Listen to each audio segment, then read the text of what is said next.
Bienvenidos a Occidental Image y hoy, por fin, después de tantísimo tiempo, gracias a la petición de uno de los patronos, sí, estoy aquí para hablar, por fin, de una vez por todas, de esta película.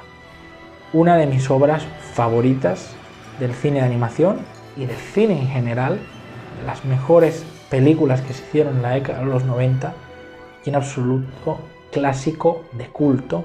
Estoy hablando, como veis, pues en el título y aquí en el póster, de El Gigante de Hierro, The Iron Giant, de 1999, producción animada de la Warner que dirigió Brad Bird.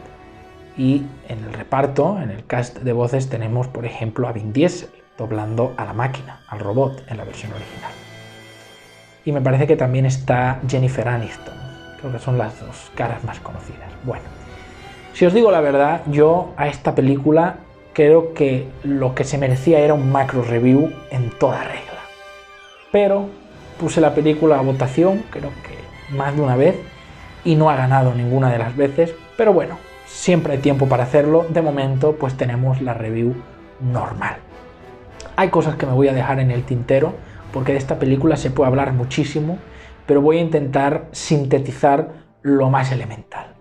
Porque El Gigante de Hierro no es una película cualquiera, ni mucho menos. Es una cinta que desde que la vi de pequeño me ha encantado. Y cuanto más han pasado los años, más me gusta y más la valoro. A pesar de que me la sé de pe a pa, porque la he visto muchísimas veces, sobre todo de niño la veía muchísimas veces.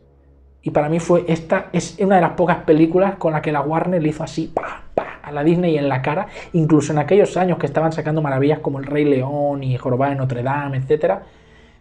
Vamos, es una película que, aunque ya me sé todos sus secretos, cada vez que la veo me encanta, me río con los mismos chistes, lloro con las mismas escenas, me emociono con las mismas secuencias, es decir, una verdadera puta obra maestra, tal cual, a la que le pongo muy poquitos peros y realmente lo poco de lo que me podría quejar sería siendo quisquilloso y de verdad fallos menores. Porque El Gigante de Hierro es una película hecha con tanto corazón, con tanto trabajo detrás, que es que no se puede merecer menos que ovaciones y aplausos y aplausos y aplausos. Así que vamos a remontarnos a aquel año, a 1999, cuando se estrenó esta película. Bueno, realmente, si queremos ver el origen del Gigante de Hierro, tenemos que irnos más atrás todavía, a los años 60, cuando el poeta Ted Hughes escribió una historia llamada The Iron Man, ¿no? Es lo mismo que el personaje de Marvel. Aunque el cuento llegó como The Iron Giant a Estados Unidos, o sea, el Gigante de Hierro, el título por el que todos conocemos la película. Y este cuento fue en el que se basó Brad Bird y el equipo directivo de la Warner para hacer la película. Pero realmente ya hubo un intento a finales de los 80 de llevar de algún modo la historia del Gigante de Hierro al apartado audiovisual, aunque fue de la mano de un integrante de The Who que se interesó por el cuento y quiso crear una especie de musical o de álbum en resonancia con lo que es la historia del Gigante de Hierro. Y fue una de esas historias que fue pasando a varias manos hasta que finalmente la Warner adquirió los derechos y dijo, vamos a darle un intento.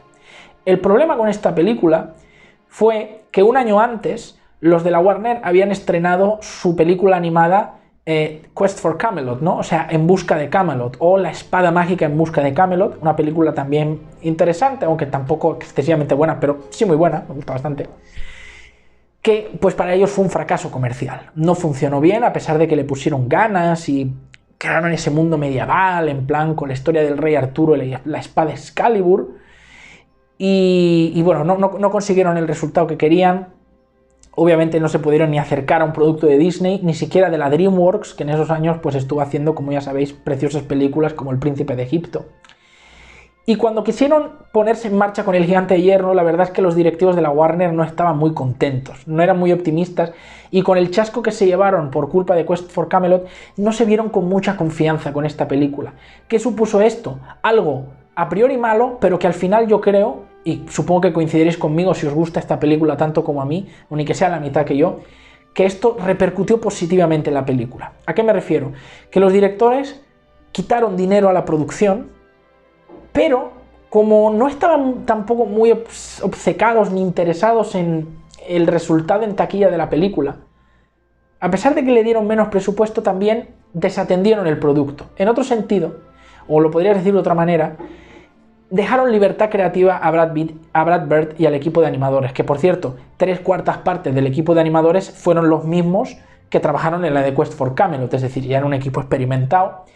Y vamos, Brad Bird esto siempre lo anotó como un tanto, porque claro, como no estaban preocupados, hombre, normalmente un productor, un inversor en cine, cada día está metiendo el ojo. ¿Qué habéis hecho? Esto va avanzando, obviamente ha metido dinero y quiere ver resultados. No quiere ver que la gente esté holgazaneando, ni atrasándose en el calendario, ni haciendo el tonto. O a veces ya sabéis que los directores o directivos técnicos se obsesionan con cosas que a veces pues a los productores no les interesa, ¿no? Viene el director y dice, no, aquí hay que crear un set nuevo, porque hay que hacerlo grande, porque quiero crear una toma así, y el productor dice, sí, bueno, pero yo te he dicho que esto me lo tienes que acabar en 40 días y no puedes estar con estas tonterías, así que lo vas a grabar como se pueda.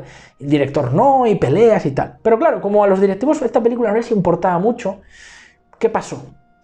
Que se pasaban por el estudio de vez en cuando, ¿no? Y además, cuando a veces iban y Brad Bird no estaba, los del equipo de animadores les decían, sí, estamos haciendo cosas, mira, hemos hecho esto, lo otro, tal, como que les contaban un poco, les doraban un poco la píldora, les contaban un poco algo, y los productores, bueno, seguid trabajando, chicos, venga, tal. Y Brad Pitt siempre dijo que fue difícil hacer el producto porque trabajaron con menos tiempo del que normalmente se destinaba para productos animados en aquellos años, con muchísimo menos presupuesto, costó $50 millones para la película, lo que para un producto de Estados Unidos animado no es mucho dinero, y con equipo, no novel, pero bueno, sí muchas personas que pues venían de hacer solo una película y como que se les dejó un poco de lado, ¿no? Que había que apañarse con lo que había. Pero a pesar de que fue complicado, Brad Bird metió toda la carne en el asador, porque él confió siempre en la historia, le gustó mucho desde el inicio, y él siempre dijo que los animadores, gracias a tener mucha libertad y a no tener a los de producción encima, pudieron hacer un poco lo que quisieron, y eso yo creo que es al final lo que le dio la forma al Gigante de Hierro que a todos nos gusta.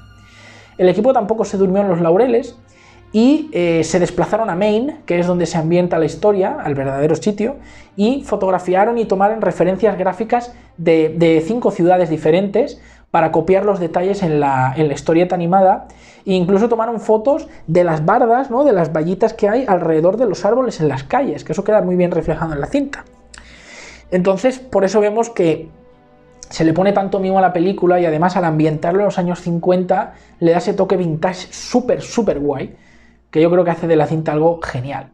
También la composición de la banda sonora, absolutamente brillante. O sea, el tema principal y algunas de las secuencias ganan muchísimos enteros solo por la música, solo por la banda sonora. Y hay que decirlo, cuando la película terminó la producción y se estrenó, también fracasó. O sea, en las primeras semanas llegó a recaudar $31.1 millones y había costado 50, lo cual pues para la Warner fue tildado de fracaso inmediatamente. Y a pesar de que luego llegó a televisión y llegó al mercado del vídeo, siempre se consideró un fracaso comercial. Pero lo que pasó con el Gigante de Hierro es que con los años la gente le fue dando su puesto. O sea, fue ganando puntos. Y es que realmente es un balance muy especial el que tiene esta película en cuanto a tono infantil, todos los públicos y un registro adulto. Y es una película que tiene una virtud muy grande que no muchas películas animadas tienen, y es que no toma por idiota a los niños y les muestra a lo mejor pues un escenario que no es muy reconocible para el público infantil, que siempre está ambientando muchas veces en mundos de fantasía y tal y cual, y te lo traslada a un momento concreto de la historia ahí en Estados Unidos en los años 50, que fue pues una década con mucha tensión por la Guerra Fría. El miedo que había de una guerra nuclear entre Estados Unidos y la Unión Soviética era algo que tenía mucha gente atemorizada, pero además le consigue dar un halo como de tierno, nostálgico a la estética, y vaya, es una mezcla muy especial entre una narración verosímil, o sea, factible, y luego pues el rollo fantasioso, bueno, más bien ciencia ficción que tiene la película. Pero lo bueno de todo es que la película tiene un grado de madurez bueno, muy disfrutable para todos, para mayores y para pequeños, y con algunas escenas que es difícil verlas en películas de animación. Bueno, no vamos a ver muerte y tal y cual, pero pues tiene bueno, sí, muerte sí, de hecho sí, ahora que lo pienso sí, pero bueno, sangre y tal y cual, bueno, aunque lo pienso también hay sangre, pero muy poca, se estoy cagando. Bueno, no van a haber escenas muy bestias, pero sí hay momentos impactantes en el film, y el final es brutal. Siempre he sentido que con el epílogo, claro, como niño me gustaba, pero como adulto siento que se ablandaron un poco y que en cierta medida es un poco cagada, pero aún así me gusta y me encanta la película. Y estamos hablando de que la historia va de un joven niño llamado Howard Hughes, que supongo que el apellido Hughes está por el autor del cuento original, que Hogarth Hughes, que pues es un niño ahí de no sé cuántos años tiene, 10, 11, 9, 8, sí, como entre 9 y 11 años, ahora mismo no me acuerdo, que vive ahí en Maine con su madre soltera, ¿vale? Del padre no sabemos nada, y que de repente del espacio llega un robot gigante, así tal cual, no se sabe dónde viene, se estrella en la Tierra y el niño lo encontrará y será su amigo. Realmente, y es una cosa también en parte a favor del Gigante de Hierro, esta película tiene un montón de elementos que se han visto 1000 veces en el cine, que para aquel momento ya se habían usado 20.000 veces, es decir, un niño que se hace amigo de algo amenazante o extraño, vamos, ET, 1000 películas hemos visto así, un objeto o personaje por lo menos que está, digamos, diseñado para ser malo, pero que en el fondo es bueno, o se va a volver bueno porque va a estar con un personaje inocente, un poco pues el rollo Frankenstein, ¿no?, del gigante. Y no sé, el gobierno que va a ver pues una amenaza en algo que realmente pues es inofensivo y que solo le temerá por su aspecto o por paranoia. Es decir, esto lo hemos visto muchas veces, pero aún así la película consigue ser muy fresca. Y lo mejor es que el vínculo, la relación que se establece entre el niño y el robot es brutalmente buena. Otra cosa muy buena de la película es que, a pesar de que fue hecha en el 99, ya digo, tuvo un presupuesto reducido, la mayor parte del film está hecho dibujada a mano, como se hacía mayormente hasta aquellos años. Ya vemos que llegó Toy Story, que fue la primera que fue enteramente hecha por CGI, de la mano de Pixar, pero esta película se hizo a mano, dibujo 2D, pero sí empleó tecnología hecha por ordenador para animar, por ejemplo, el robot o algunas otras cosas, creo que hacer alguna explosión o algún arma o algo así, se usó CGI, pero bueno, la mezcla de los dos elementos queda muy bien, se traslada de forma muy orgánica al metraje y sientes a veces al ver al robot un sentimiento muy guay, muy fluido, muy vivo, el 3D, y queda perfectamente empalmado con el 2D y no sé, o sea, todo se siente uniforme, es a lo que me refiero, o sea, no sientes el 3D por separado del 2D, que eso a veces pasa y ha pasado en producciones que se han hecho a lo mejor muchos años después, o sea, ya os estoy diciendo entrando en la década del 2000, y tanto en Oriente como en Occidente, aquí no pasa, y para el presupuesto que se manejaba y para lo precaria que era este tipo de tecnología en aquellos años, hostia, eso yo creo que es un punto muy a favor de la película, o sea, el apartado visual es tremendo, la luz, el color, es bellísimo todo lo que aparece en la película. Pero además de todo esto, tenemos el hecho de que la historia es de esas que derrite el corazón, ¿no? Es decir, un niño inocente que no es capaz de ver el mal o la amenaza en una máquina que literalmente está hecha para matar. Porque eso es lo impactante del robot. Bueno, al principio no lo sabemos, pero luego veremos que, claro, detrás de su misterio hay algo desconocido. Y es un poco como la historia de Superman, porque de hecho se establecen paralelismos con Superman en la película, de hecho se menciona al personaje, y el gigante pues como que le gusta a Superman y lo imita en algunos momentos, o el personaje de Goku, es decir, algo fuerte y temible que llega a la Tierra y se da un golpe, ¿no? Esto le pasa exactamente igual que a Goku de Dragon Ball, y al darse un golpe a la cabeza como que olvida su verdadera naturaleza y se vuelve bueno e inocente, ¿no? O sea, es exactamente lo mismo. Bueno, con Superman no era así, sino que él pues tenía una moralidad y decidía hacer el bien, pero vaya, el paralelismo está ahí, ¿no? Y utilizan evidentemente la simbología del referente occidental por antonomasia de los cómics, que es Superman de la DC. Pero vaya, que lo podrían haber hecho con Goku sin ningún problema, porque en sí mismo Goku es una copia, en cierto sentido, de esto que hizo Toriyama de Superman, de Kal-El. Entonces, aquí tenemos la historia del niño y la máquina, y luego cómo el gobierno, burócrata, bueno, un tipo del ejército realmente, es un agente federal, si no me equivoco, meterá las narices en el asunto y la cosa se va a complicar. Y algo que no tendría que escalar, pues al final llega a un desenlace súper duro, ¿no? Y las escenas finales de la película, vamos, son brutales. Entonces, tienes una animación de puta madre. Trabajo de doblaje detrás en la versión original, genial. En la versión en español también, muy buenas voces. Trabajo de banda sonora impresionante. Una historia que, vamos, roba el corazón. Y la película que a ratos es divertida, a ratos es trágica, a ratos tiene acción, a ratos tiene grandes escenas de aventura y a ratos tiene drama y escenas muy tristes. Hostia, es que ¿qué más le puedes pedir? ¿Qué más le puedes pedir a esta película? Y es muy triste porque, repito, era la época de la de Disney, DreamWorks estaba empezando a pisar fuerte y esta película fue muy ninguneada, pero vamos, con el tiempo se le ha dado su merecido puesto. Y después se preguntó a Brad Bird sobre una secuela de la película, siempre se ha mencionado, pero Brad Bird siempre ha dicho que como el producto, a pesar del legado que ha tenido hoy en día, que tiene un culto muy grande, es bueno, pues como económicamente no funcionó bien, pues generalmente las películas que terminan así, es que rarísimas veces se les hace secuela, incluso a veces con productos que han sido medianamente rentables no se hace, pues imaginaos con una película que fue un fracaso económico, en términos generales, ¿no? Pero vaya, yo estoy seguro que si algún día tuvieran el atrevimiento y lo hicieran, que ya es algo que se ha rumoreado varias veces, yo estoy seguro que les iría bien en taquilla. No sé si lo quieren hacer por CGI, por tecnología 2D, pero como sea, estoy segurísimo que les iría bien en la taquilla, porque tiene una base muy sólida de fans que iría a ver la película y pagaría por la entrada.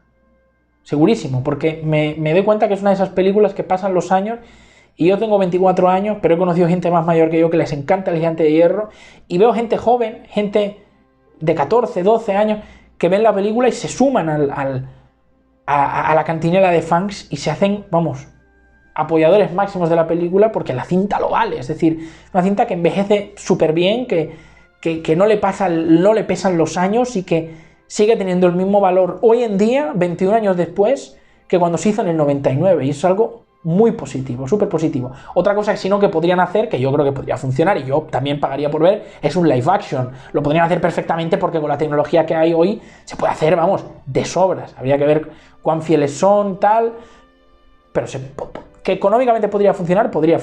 Bueno, eso ya es algo que tendrán que decidir. Porque personalmente una secuela a mí tampoco me gustaría.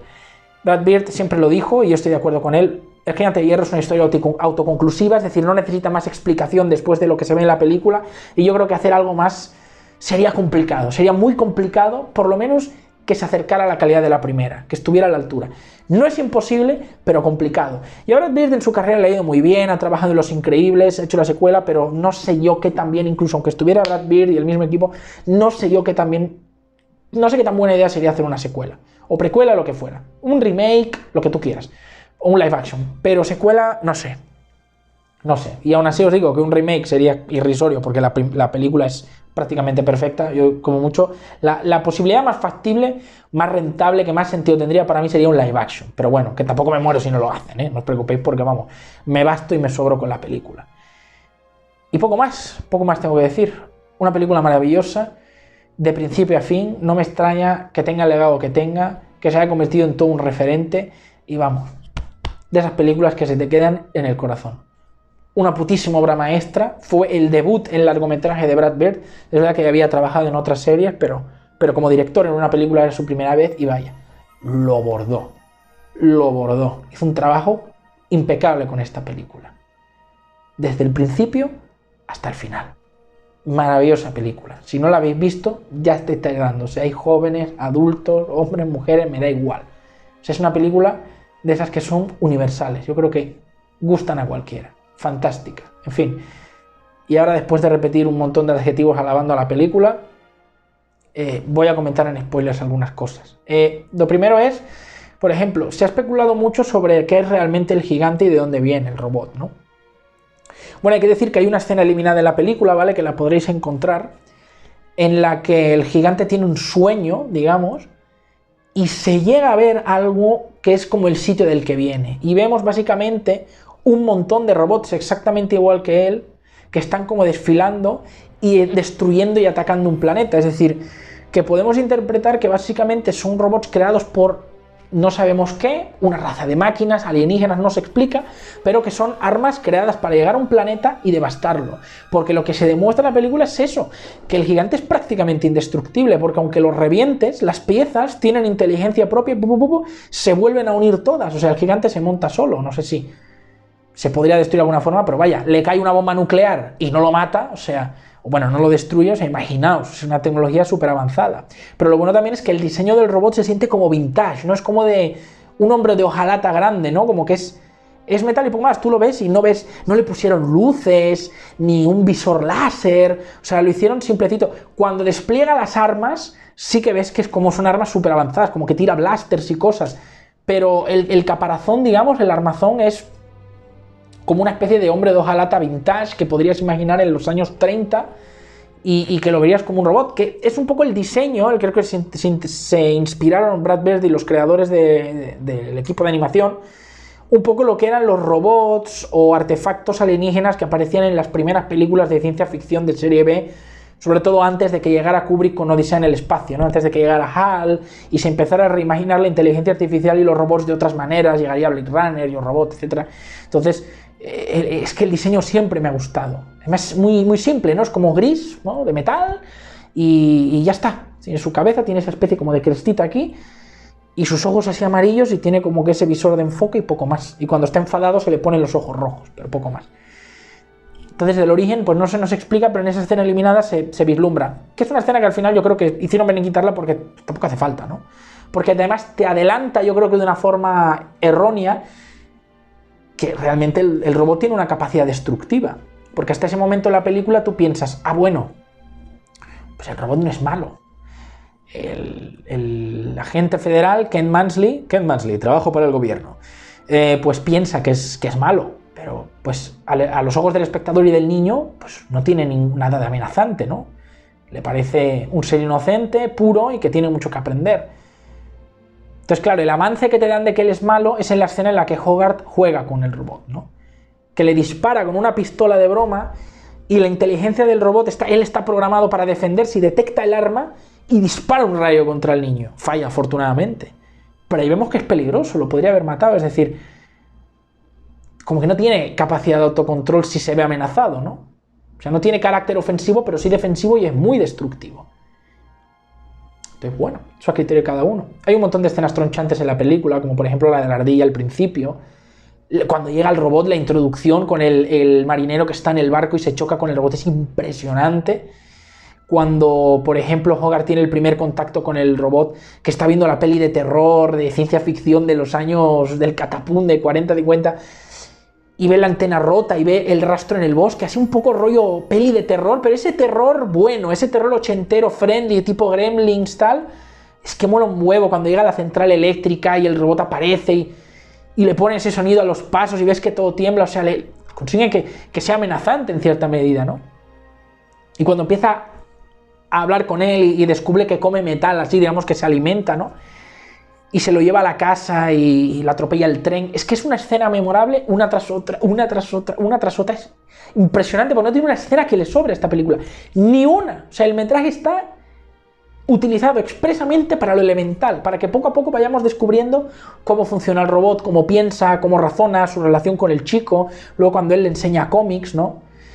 Luego cuando se desmonta es muy divertido, aunque tengo que decir, eso es uno de los pocos errores de la película, son las dimensiones del gigante, es decir, él vemos que es enorme, pero por ejemplo cuando se le cae la mano y la mano se mete en la casa, es mucho más pequeña y entra por la puerta con una facilidad terrible y sale por la ventana igual y no coincide con las dimensiones del gigante, pero bueno, a ver, hicieron lo que pudieron, ¿no? Y bueno, tiene esos chistes, ¿no? A veces de rollo... pues no tan infantil, ¿no? Como cuando la madre va a entrar al baño y el niño está empujando la mano y... ¡Joder, qué te pasa! Y se baja los pantalones el niño, ¡mamá, estoy cagando! Y el otro, el policía, dice, es que eso pasa por no masticar bien la comida. Estas paridas, ¿no? O sea, brutal. O cuando le mete el... Es que para mí es el mejor momento, cuando le mete el laxante al policía y se va cagando por el bosque, épico, épico. Le mete el ¿cómo se llama? Además le jode, le dice, qué bueno está este helado, ¿cómo dices que se llama la receta? Y dice el niño, culopatín, es nuevo en el pueblo, ¿no? Estas tonterías que tiene tan simpáticas. Pero lo mejor es, desde luego, el final. El final, desde luego. O sea, el robot siente que es peligroso, se aleja del niño. Y cuando llega al poblado y ve a esos niños que se van a caer, los salva. O sea, ahí demuestra que él es bueno y que tiene un potencial para ser un héroe. Imaginaos un robot de esas capacidades que puede volar, que puede hacer todo eso, podría viajar a través del mundo y ayudar a mucha gente, ¿no? Entonces, al final, el peligro que hay lo provocan los propios militares, lo provoca el propio agente federal con su puta paranoia. Vamos, que enseña muy bien esta película que todo lo que toca al gobierno y que todo lo que toca un político lo jode y lo estropea. Muy interesante.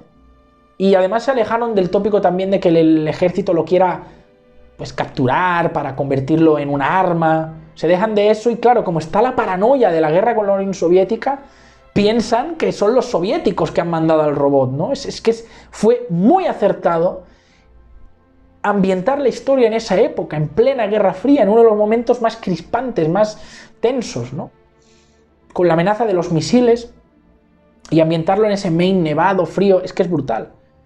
Pero lo mejor es la moralidad de la máquina. Cuando el robot ve que esos cazadores matan a ese ciervo y entiende lo que es la muerte y ve la sangre y como que eso le enfurece y el niño le dice que no toque el cuerpo, ¿no? Que no se debe hacer eso. O sea, esas normas básicas que en la mente inocente del robot él no comprende esos códigos de moral humanos. Y por eso el niño, digamos, le da esos dos cómics y le dice, puedes ser bueno como Superman o Átomo, ¿no? La amenaza de metal y es malo. O sea, es la gran frase de la película que es tú eliges lo que quieres ser. O sea, no te tienen que definir los demás por lo que digan, sino por lo que tú mismo demuestres con tus acciones. Y eso es inmoralina barata. Pero bueno, cuando llegan los militares al final y empiezan a darse de tiros con el robot es que flipas, porque en un momento la película se da un giro que el robot se enfada porque le pegan el misilazo y creen que ha matado al niño y entonces despliega las armas y empieza a reventar los tanques y a dispararles a los militares en una película animada que es para todos los públicos. Que esto, vamos, se me ocurre ninguna película hoy en día que tenga los huevos de hacer esto. Y además las armas son súper creativas. Siempre me encantaba la escena en la que el robot se transformaba. Como que se le hundía la cabeza, se le ponía la escafandra, le salían 3 rayos de atrás que eran como los de... ¿cómo se llama esta? De la Guerra de los Mundos. Una especie de ametralladora valija en la izquierda y en el otro como un cañón. Luego tenía esa especie de diodo que... Es que son súper creativos. Salen como 3 pincitas y tira como una especie de ráfaga de campo electromagnético. O sea, son armas y cosas que salen en 4 secuencias, en 2 planos en la película, pero cómo se rompieron la cabeza los animadores para decir, vamos a hacer algo que se vea futurista de verdad, que se vea que la tecnología del robot es infinitamente más avanzada que la tecnología militar humana, vamos, que ni con tanques ni con nada pueden con él. Y el momento culmen para mí es cuando le disparan los del barco, los del acorazado, y él dispara esa especie de cañón que tiene aquí en el pecho, y porque Howard lo distrae, falla el tiro, y bueno, el pepinazo se va al mar y pega una explosión muy superior a la de una bomba nuclear. Entonces en ese momento los militares ven eso y dicen, una bomba, nos va a matar a todos. Entonces ahí realmente ves el grado de destrucción que puede crear el robot, que no son solo los cañones y todo. Esa especie de cañón central podría devastar ciudades enteras. Ahí ves el nivel de peligro, ¿no? Pero lo peor es que es por culpa de los soldados que lo han provocado. Y lo peor es, lo más triste es que al final el robot tiene que morir por culpa del mamón del federal. Que en el portaaviones se ve que hay misiles nucleares, que eso claro, en las fragatas y en la Armada Naval de Estados Unidos estaban equipados con ojivas nucleares y... Claro, en el portaaviones están pensando, disparamos el misil, porque en ese momento destruir una máquina así, aunque significase destruir Maine y a todos los civiles, era un sacrificio que el ejército de Estados Unidos y el gobierno estaba dispuesto a hacer. O sea, no iban a permitir, vamos, ni el más mínimo soplido por parte de la Unión Soviética en terreno americano. Y el logo del federal dice, disparen el misil, o sea, ese es donde está él, que va a morir. Y es una muestra tan perfecta del típico loco que tiene el cerebro absorbido por la paranoia de la guerra y por su gobierno. Y disparan el misil y el militar le dice, eres idiota, ¿sabes dónde estaba apuntando el misil? ¿Dónde está el robot? ¿Y dónde está el robot, Mansley? Y así tal cual, y es una película para niños, y el militar le dice, todos vamos a morir por nuestro país. Es una película para niños. Y en el pueblo ves que está Hogarth, que es un niño, todos los niños, la gente se abraza. O sea, es una escena brutal. Y además demuestran que Marley es un cobarde, tanto por la patria, y es el primero que dice, literal, a la mierda el país, yo quiero vivir, y se intenta ir con un coche. Y al final es el robot el que se sacrifica y vuela hacia el misil antes de que dé la vuelta y se estrella contra él y vuela en 1000 pedazos por salvar a Hogarth y por salvar a la gente. Que ese es el verdadero sentido del héroe. Sacrificarse por los demás. Es tan épico y tan triste ese final cuando le dice al niño, tú debes quedarte, yo me debo ir. Y vuela, ¿no? Y está volando hacia el misil y recuerda al niño que le dice, tú eres lo que eliges ser, y él dice, Superman, ¿no? Y se estrella contra el misil. Es tan triste esa puta escena, es que se me ponen los pelos de punta solo decirlo. Y he visto esa película 1000 veces, 1000 veces la he visto, 10.000, o sea, yo la tenía en vídeo y me la ponía otra vez y otra vez y otra vez, me encantaba. Y siempre que veo esa puta escena se me cae el alma a los pies. Y todos ven ahí la explosión y aplauden y se alegran, pero claro, el niño destrozado. Y tú como espectador dices, ¡no! Y os tengo que decir, si hubieran terminado la película ahí, a sus pies, qué final. Pero yo creo que no quisieron ser tan duros con los niños, van a decir, joder, van a salir los niños traumatizados, y te hacen ese epílogo en la que el niño, bueno, el militar, el jefe, bueno, no sé qué, era un comandante, un coronel, creo que era un coronel, le dice al niño, mira, esto es lo único que hemos encontrado de él, ¿no? Un tornillo que creo que era de los de la mandíbula del robot. Y le dice, pues, tú eres su amigo, pues te lo vamos a dejar a ti. Le erigen una estatua al robot en el centro de Maine, con Hogarth.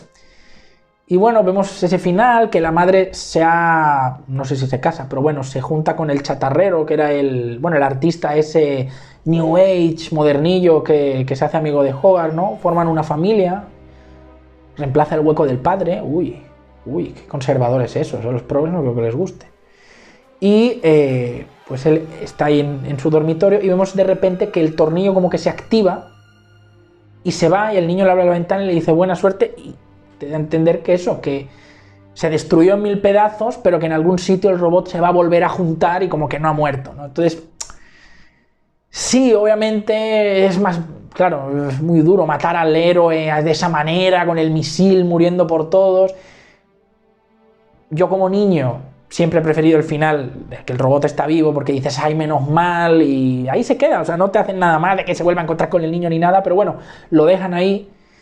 Pero yo luego como adulto también soy fan de esos finales dramáticos que al final le dan mucho peso y muchos puntos a una película, y hubiera preferido que lo hubieran dejado en eso, en que se sacrificaba por todos. Pero bueno, sea como sea, la película es maravillosa. Y bueno, también podéis jugar, ¿no? Si se la ponéis a alguien que no la ha visto, se la quitáis cuando muera el robot y ¡ay, qué tristeza!, ¿no? Y le dejáis el final triste, ¿no? Al fin y al cabo, los dos son buenos. Uno es más bonito, pero los dos son buenos. No me quejo, pero es algo que yo he ido pensando a lo largo de los años, que al principio decía, no, esto está bien que no haya muerto, qué bonito, ¿no? Menos mal, ¿no? Pobrecillo, no se merecía ese final. Pero vaya, yo creo que de cara a decir, a veces la vida es así, a veces hay gente buena que muere, o que pierde, o que lo pasa mal, aunque sea buena de corazón, pues la vida es así, chico, a veces eso pasa, y eso también es un golpe de realidad y de madurez que le hubiera quedado muy bien. Pero bueno, ya son cosas de vejestorio, ¿no? Que me hago mayor y ya debe ser que pienso estas cosas. Es una cosa que he ido cambiando un poco mi perspectiva conforme iba viendo la película con el paso de los años. Pero sea como sea, es una película maravillosa. Por eso digo que una secuela no sé muy bien a dónde apuntaría, ¿vale? El robot se reconstruye y ¿qué? ¿Vuelve con Hogarth? Hombre, podrían jugar con el tiempo de que tarda en reconstruirse y está en otra época, y a lo mejor Hogarth ya es adulto o es un anciano. Podrían jugar con eso, pero no sé cuál sería el rollo. Porque es que después de la Guerra Fría, ¿qué otra guerra a escala mundial fuerte ha habido? Donde, no sé, pudieras decir hay un nivel de amenaza, o no sé, o hacer una aventura espacial, o hacer que o lleguen otros robots, o te expliquen de dónde salió él. No sé qué podrían hacer, pero sí, es que yo creo que la película es autoconclusiva y se tendría que quedar así. En fin, una maravillosa película. Si os ha gustado la reseña, sabéis, dadle like, suscribiros si no lo habíais hecho, compartid el vídeo si os gustaría que mi trabajo llegase a más personas y el canal creciese. No cuesta nada, literalmente, a solo un clic lo tenéis. Y si queréis pedir alguna reseña como esta y acceder a otras ventajas, pues podéis apoyarme ahí abajo en PayPal o en Patreon. Muchas gracias y nos vemos en la próxima.